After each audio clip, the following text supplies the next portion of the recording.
Assalamualaikum warahmatullahi wabarakatuh.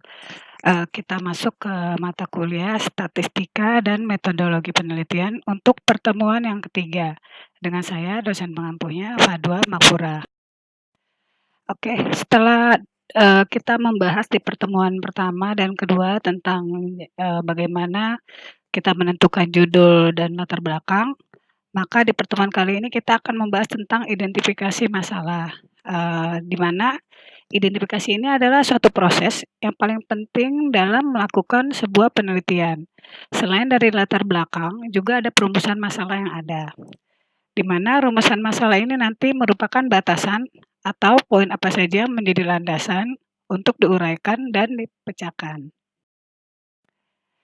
Oke, sebelum kita masuk ke contoh-contoh identifikasi masalah, ada baiknya kita mengenal dulu jenis-jenisnya. Jenis yang pertama adalah rumusan masalah asosiatif, ya, di mana ini, ya, ini adalah sebuah pertanyaan dari proses penelitian yang bersifat memiliki hubungan antara dua variabel, bahkan bisa juga lebih. Hubungannya ada yang berupa simetris, kausal, ataupun timbal balik. Sedangkan rumusan masalah yang kedua bentuknya adalah komparatif, ya. Komparatif adalah bentuk permasalahan terhadap sebuah penelitian yang bersifat membandingkan, ya. Jadi compare itu kata dasarnya compare itu membandingkan, yaitu antara beberapa keberadaan satu variabel atau lebih, ya, dengan dua sampel dan waktu yang berbeda.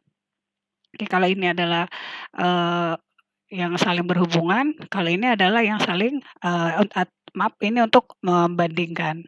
Sedangkan untuk rumusan masalah yang ketiga bentuknya adalah deskriptif. Ini adalah masalah yang berhubungan dengan pernyataan-pernyataan terhadap keberadaan variabel yang mandiri, yaitu pada satu variabel atau lebih, ya, dengan jenis variabelnya yang berdiri sendiri. Jenis penelitian ini tidak mencari dan menggunakan variabel dan sampel yang lain. Jadi dia mandiri bentuknya, ya.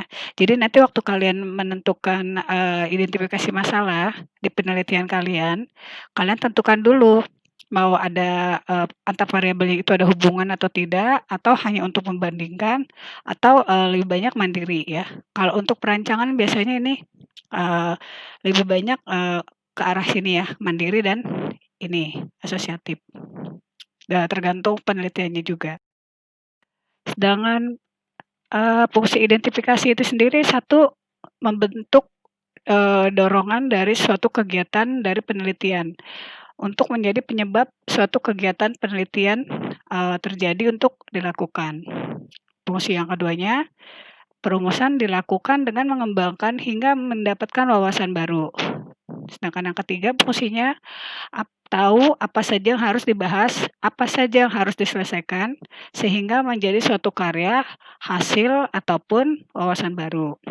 Dan fungsi yang keempatnya, mempermudah untuk menentukan mana saja yang harus diprioritaskan dan mana saja yang hanya akan menjadi bagian pelengkap, ya. Oke, ini adalah 4 fungsi dari identifikasi masalah. Oke, contoh identifikasi, ya. Ini yang misalnya gambaran umum saja dulu sebelum kita masuk ke tema teknik mesin. Oke, ini yang namanya identifikasi masalah itu selalu berhubungan dengan latar belakang, ya. Oke, contoh saya bacakan dulu. Latar belakang. Akhir-akhir ini marak terjadi pemerkosaan terhadap anak di bawah umur. Ini salah, ya, di bawah umur. Siapa yang patut disalahkan dari kekacauan ini? Salah satu penyebabnya sangat mudahnya pengaksesan video ataupun gambar porno di media sosial. Ini yang menjadi dampak yang besar bagi anak-anak maupun orang dewasa yang menyalahgunakannya. Serta dengan sekarang ini banyak anak-anak yang dilepas bebas, ya, kurang diperhatikan, sehingga menyebabkan pergaulan bebas merajalela. Oke, ini latar belakangnya. Maka dari latar belakang ini, kalian bisa membuat suatu identifikasi masalah, ya. Identifikasi masalah itu biasanya dipecah-pecah, ya, menjadi beberapa poin. Oke, saya lanjut.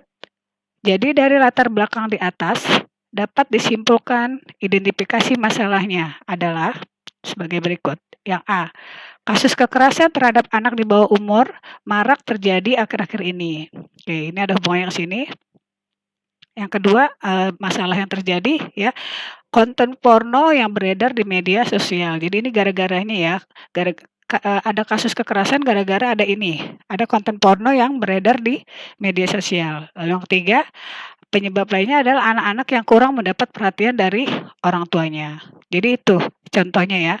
Oke, jadi, identifikasi masalah, berkaitan erat dengan latar latar belakang. Jadi sebelum kalian lanjut ke nanti setelah identifikasi itu rumusan masalah, ada baiknya kalian harus, membuat latar belakangnya dulu, latar belakang suatu masalah ya. Nah, nanti dari latar belakang ini kalian buat suatu, bukan kesimpulan ya, maksudnya ini adalah suatu poin-poin kenapa terjadinya masalah tersebut, yang berhubungan juga dengan latar belakang. Oke, ke sini. Sekarang kita masuk ke bidang kalian yaitu teknik mesin. Saya ambil contoh dulu di bidang manufaktur ya. Oke, saya ambil ini dari penelitian mahasiswa saya yang baru kebetulan semester ini baru saja lulus ya, jadi masih fresh ini ya. Oke, latar belakangnya adalah sate adalah salah satu makanan favorit yang sering dicari masyarakat Indonesia, baik sebagai makanan di kala santai untuk disuguhkan dengan lontong ya, biasanya untuk santai ataupun sebagai makanan berat yang dicampur dengan nasi. Di mana sate ini berbahan utama daging, yaitu daging ayam ataupun daging kambing yang ditusukkan dengan sebatang bambu. Karena tingginya angka peminat makanan sate ini, maka otomatis angka kebutuhan tusuk sate pun semakin bertambah. Akan tetapi, pada kenyataannya mesin pembuat slicer tusuk sate hanya berujung bulat ya. Ya, mesin-mesin yang beredar untuk membuat tusuk sate ini kebanyakan ujungnya bulat ya. Oleh karenanya, penelitian ini akan membuat mesin yang mampu membuat slicer tusuk sate yang runcing dengan mengaplikasikan 3 varian pisau ya, atau 3 jenis pisau serta mendesain transmisi yang sesuai dengan kebutuhan mesin slicer ini. Nah, ini latar belakangnya. Jadi latar belakang karena orang banyak yang suka makan sate, maka tusuk satenya meningkat, tetapi mesin pembuat satenya itu sudah ada yang berbuat runcing tapi, dia berpisah-pisah mesinnya ya. Jadi di sini mahasiswa ini ingin membuat, mesin yang satu mesin tapi, memiliki 4 fungsi ya. Oke, nanti di pertemuan berikutnya kalian akan, lihat ya karena nanti saya membuat contoh-contohnya ini, saling, berhubungan ya, berlanjut dari pertemuan ketiga, 4, 5 dan seterusnya sampai selesai ya. Jadi kalian tidak, bingung contoh masalahnya beda-beda, jadi akan saya buat, bersambung. Oke, lanjut dari latar belakang ini, maka muncullah identifikasi masalah ya, di mana satu, banyak yang menyukai masakan sate, baik sate ayam ataupun sate kambing ya, itu masalahnya. Karena banyak peminatnya, bukan karena makanan sate itu enak, tetapi karena banyak di sini poinnya ya, banyak yang menyukai ya. Sehingga, eee, masalah yang kedua, kebutuhan tusuk satenya meningkat ya. Tetapi ada lagi masalah berikutnya, mesin pembuat tusuk satenya hanya sebatas tusukan berujung bulat ya. Oke. Nah, ini adalah contoh di bidang manufaktur. Nanti setelah judul, latar belakang, identifikasi masalah, kita masuk ke rumusan masalah ya. Rumusan masalah tapi nanti di pertemuan keempat. Oke, sekarang kita masuk ke contoh, identifikasi dalam bidang konversi. Kebetulan ini juga mahasiswa saya juga dan baru lulus juga semester ini ya, jadi masih up to date ya datanya. Oke, kita bacakan dulu. Kebutuhan akan pasokan listrik semakin meningkat seiring dengan bertambahnya penduduk di dunia dan juga bertambahnya perangkat-perangkat, canggih dan teknologi yang membutuhkan listrik. Akan tetapi justru cadangan fosil kita semakin berkurang. Nah, ini kan bermasalah kan? Oke. Untuk itu ada baiknya jika kita memanfaatkan sumber daya alam lain yang memang sudah ada tersedia, tetapi belum diolah menjadi energi terbarukan. Ya, di mana kalian tahu itu ada 5 ya, ke air, udara, dari sinar matahari, biomasa, geotermal ya. Nanti di semester berikutnya kalian dapat pelajaran. Lanjut. di mana awalnya sumber daya alam ini akan diolah menjadi energi listrik. Salah satunya adalah dengan mengambil energi yang berasal dari ombak, ya. Di mana dengan debur ombak ini energi akan ditangkap dengan alat berupa bandul, lalu energi yang ditangkap akan disimpan ke baterai cadangan dengan bantuan suatu alat. Nah, suatu alat ini belum saya sebutkan nanti ya. Oke. Ya, ini adalah latar belakangnya, ya.